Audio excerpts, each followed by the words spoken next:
আসসালামু আলাইকুম। আজকের টপিক হলো find the value of Ackermann using recursion. রিকারশনের মাধ্যমে অ্যাকারম্যান ভ্যালু বের করা। এই অ্যাকারম্যানের ক্ষেত্রে একটা ফাংশন দেওয়া থাকে, সেটাকে আমরা এ ধরি।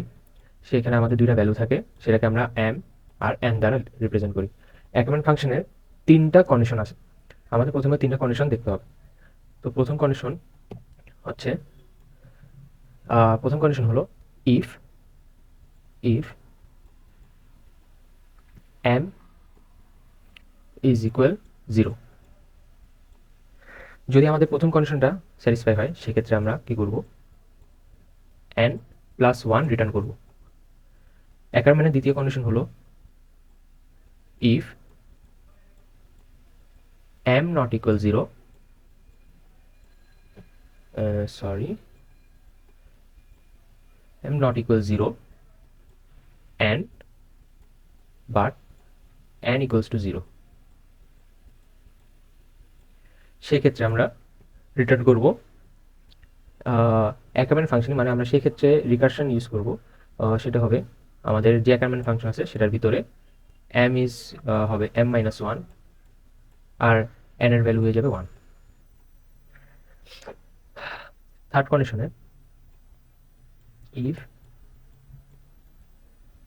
m not equal 0 and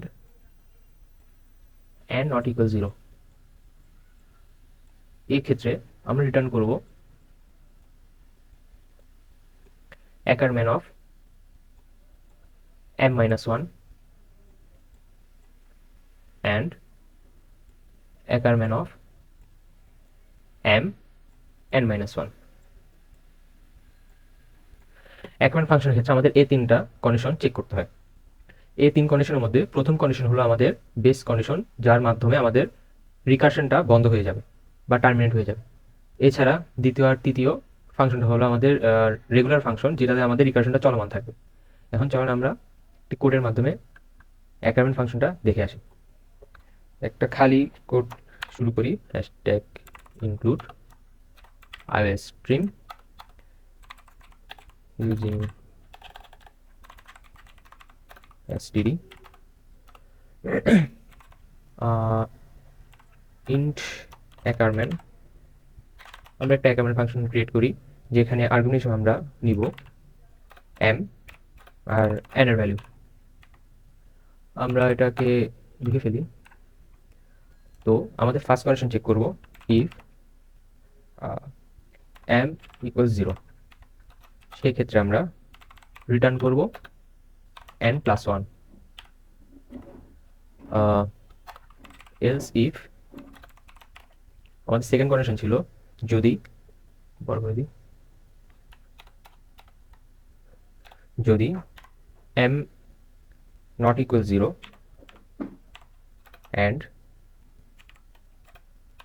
n equal 0, সেক্ষেত্রে রিটার্ন আমাদের রিকার্সিভ ফাংশনটা Ackermann m minus 1, 1। Last condition ছিল else if m not equal 0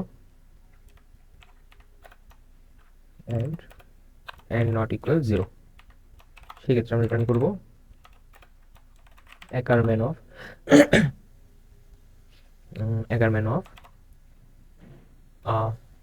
m minus 1 and Ackermann of m n minus 1।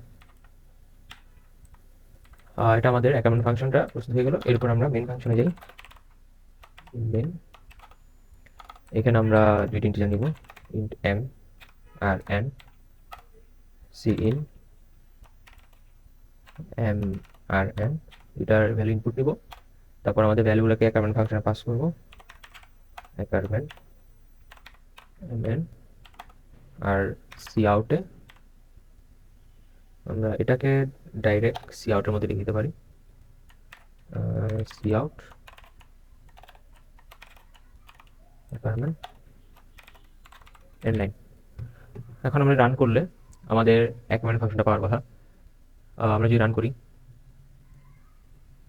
দুইটা ভ্যালু আমরা 1 আর 2 দিই, তাহলে আমাদের আনসার বা সি আউট আসছে 4। এখন আমরা যদি দেখি আমাদের আনসার ঠিক আছে কিনা, আমরা এখানেই দেখতে পারি পেন্সিল। তো আমাদের ভিতরে গেল 1 2। যেহেতু এটা 1 আর 2 এটা আমাদের থার্ড কন্ডিশনকে স্যাটিসফাই করে, তো ফার্স্ট স্টেপ হচ্ছে থার্ড কন্ডিশন।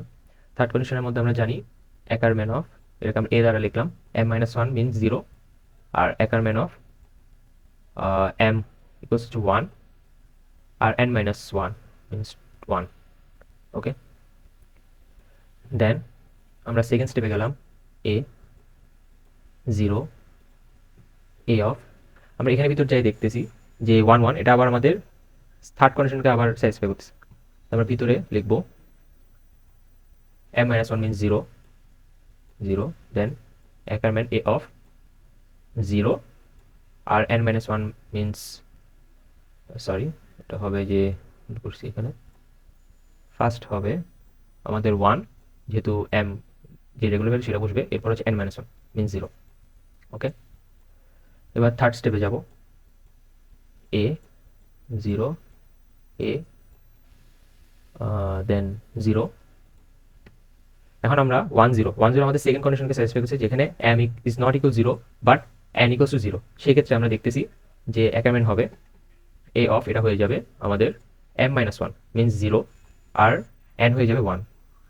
এটা আমাদের আনসার আসবে। ফোর্থ স্টেপে যায় a 0 a 0 আর আমাদের 0 1 এটা আমাদের ফার্স্ট কন্ডিশনকে স্যাটিসফাই করতেছে।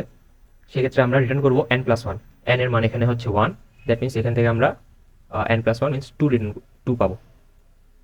এটা করলাম। ফিফথ স্টেপে এসে a 0 আর এখানে যেহেতু 0 2 আমরা আবার ফার্স্ট কন্ডিশন স্যাটিসফাই করতেছি, তাহলে n+1 মিনস এখানে আমরা 3 পাবো 3।